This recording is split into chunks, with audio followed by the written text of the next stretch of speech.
Welcome to the second installment of Reading in Strange Places with Mr. Nelson. Pay it forward. This chapter is titled Reuben, January 1992. The woman smiled so politely that he felt offended. "Let me tell Principal Morgan that you're here, Mr. St. Clair. She'll want to talk with you." She walked 2 steps, turned back. She likes to talk to everyone. Any new teacher. Of course. He should have been used to this by now. More than 3 minutes later, she emerged from the principal's office, smiling a little too wide, too openly. People always displayed far too much acceptance, he noticed, when they were having trouble mustering any for real. If you remember, his face kind of messed up. "Go right in, Mr. St. Clair. She'll see you." "Thank you." The principal appeared to be about 10 years older than Reuben, with a great deal of dark hair, worn up, a Caucasian, very attractive. "We are so pleased to meet face to face, Mr. St. Clair." Then she flushed, as if the mention of the word face had been an unforgivable error. "Please call me Reuben." "Yes, Reuben, and I'm Anne." She met him with a steady, head-on gaze, and at no time appeared startled.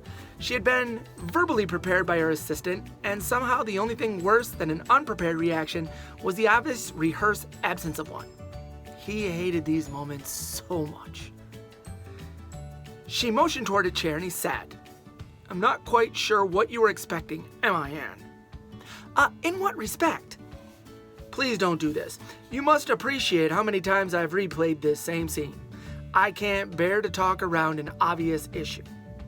She tried to establish eye contact as one normally would when addressing a coworker in conversation, but she couldn't make it stick.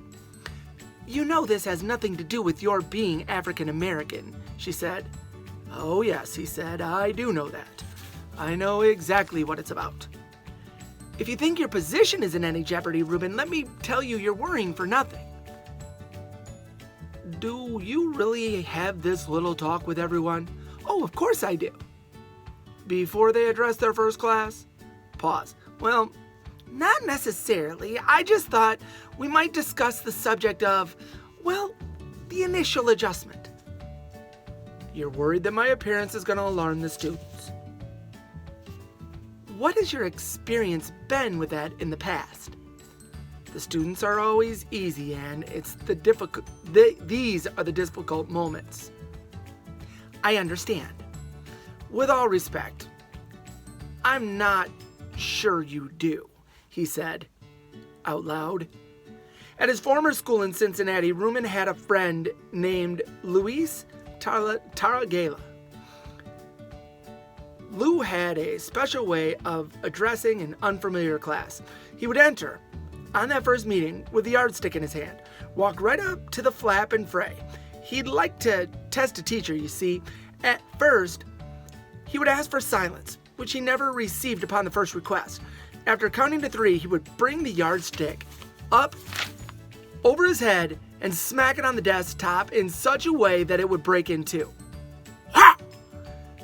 The free half would fly up into the air behind him, hit the blackboard, clatter to the floor. Then, in the audible silence to follow, he would say simply, "Thank you." And he'd have no trouble with the class after that. Reuben warned him that someday a piece is going to fly in the wrong direction and hit a student, causing a world of problems, but it had always worked as planned, so far as he knew. "It boils down to unpredictability," Lou explained. "Once they see you as unpredictable, you kind of hold the cards." Then he asked what Reuben did to quiet an unfamiliar and unruly class, and Reuben replied that he never experienced that problem. He had never been greeted by anything but stony silence and was never assumed to be even close to predictable. "All right," Lou said, as if he should have known better, and he probably should have. Reuben stood before them for the first time, both grateful and resentful of their silence. Outside the windows on his right was the cafeteria, a place he'd never been before. The trees were different. The sky did not say winter as it had when he started the long drive from Cincinnati. He would say from home because it was never really his home, not really. And neither was this. He'd grown tired of feeling like a stranger. He performed a quick head count, seats per row, number of rows. "Since I see you're all here," he said, "we'll dispense with the roll call." It seemed to break a spell. Then he spoke, and the students shifted a bit, made eye contact with one another, whispered a bit, neither better nor worse than usual. He turned away to write his name on the board, Mr. St. Clair. Also wrote it out underneath, St. Clair, as an aid to the pronunciation. Then he paused before turning back so they would have time to finish reading his name. In his mind, his plan, he thought he'd start right off with an assignment, but it caved from under him like skidding down the side of a sand dune. He was not Lou, and sometimes people needed to know him first. Sometimes he was startling enough on his own before his ideas even started to show themselves. "Maybe we should spend the first day," he said, "just talking. Since you don't know me, we can start by talking about appearances, how we feel about people because of how they look. There are no rules. You can speak and say whatever you want." Apparently, they did not believe him because they said the same thing they might have said with their parents looking on, to his disappointment. Then, in what he supposed was an attempt at humor, a boy in the back row asked if he was a pirate. "No," he said, "I am not. I'm a teacher."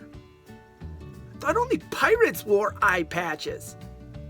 "People who have lost their eyeballs wear eye patches. Whether they are pirates or not is beside the point." The class filed out to his relief and looked up to see a boy standing in front of his desk, a thin white boy, but very dark-haired, possibly part Hispanic, who said, "Hi." "Hello." "So, what happened to your face?" Reuben smiled, which was rare for him, being self-conscious about the lopsided effect. He pulled the chair around so the boy could sit facing him and motioned for him to sit, which he did without hesitating. "What's your name?" "Trevor." "Trevor what?" "McKinley." "Oh, did I hurt your feelings?" "No, Trevor, no you didn't. My mom said I shouldn't ask people things like that because it might hurt their feelings. She said you should act like you don't notice." "Well, your mom doesn't know, Trevor, because she's never been in my shoes. Is that if you act like you didn't notice, and I know that you did, and when it feels strange that we can't talk about it when we're both thinking about it, you kind of know how that would feel weirder?" "I think so. So what exactly happened?" "I was injured in a war." "Vietnam?" "That's right. My daddy was in Vietnam. He said it was a nightmare." "I would tend to agree, even though I was there for only a few weeks." "My dad was there 2 years. Was he injured?" "Maybe a little. I think he has a bad knee." "I was supposed to stay 2 years, but I got hurt so badly that I had to come home. So, in a way, I was kind of lucky that I didn't have to stay, and in a way, your daddy was lucky because he didn't get hurt, if you know what I mean." The boy didn't look too sure. "Maybe someday I'll meet your dad. Maybe on parents' night." "I don't think so. We don't quite know where he is." "What's under that eye patch?" "Nothing." "How can it be nothing?" "It's like nothing was ever there. Do you want to see?" "Oh, yeah!" Reuben took off the patch. No one seemed to quite know what he meant by nothing until they saw it. No one seemed prepared for the shock of the nothing, that there would be an eye on everyone else that they had ever met. The boy's head rocked back a little, then he nodded. Kids were easier. Reuben replaced the patch. "Sorry about your face, but, it's only just on the one side. The other side looks pretty good." "Thank you, Trevor.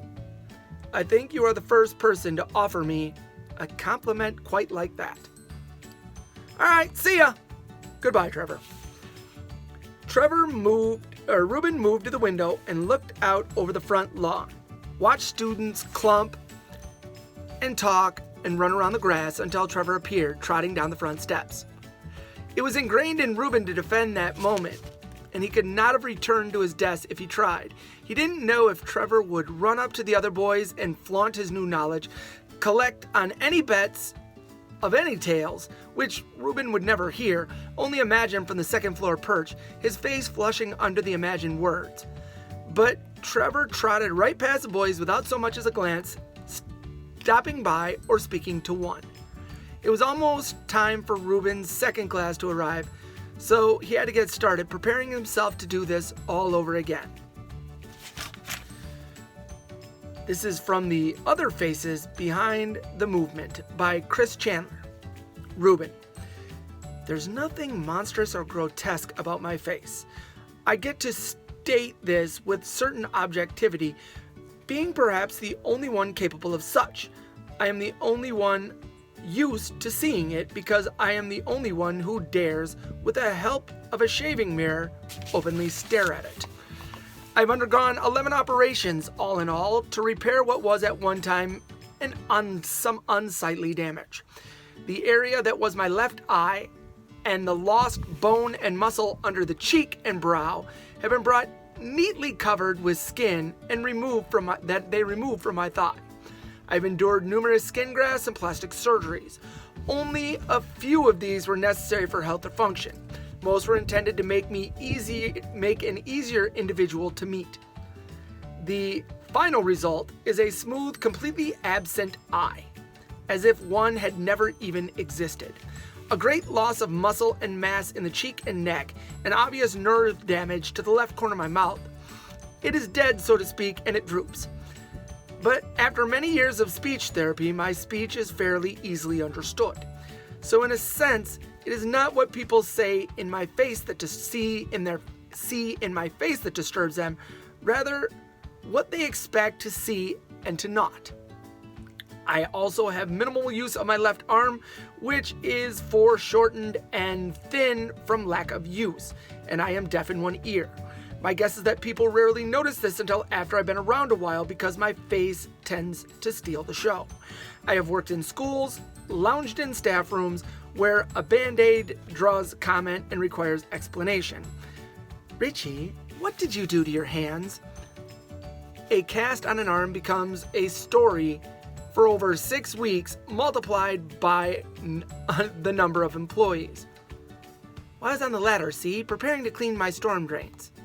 So it seems odd to me that no one will ask. If they suddenly did, and I were forced to repeat the story, I might decide I liked things better before, but it's not so much that they don't ask, but why they don't ask, as if I'm an unspeakable tragedy, as new and shocking to myself as to them. Okay, end of the chapter, but I gotta say, he's almost hates the fact that people don't bring up the obvious fact that his face is grotesque, more than like what the kid did with just going, hey, what's wrong with your face? So anyway, we know the teacher has a messed up face. They grafted the skin over his eye so it looked like an eye never even existed, and he wears a patch. So anyway, that was the second installment of Reading in Strange Places with Mr. Nelson. Reading from Pay It Forward. I hope you're excited as I am to hear what happens in Chapter 3. I will see you again with a new chapter and a new location.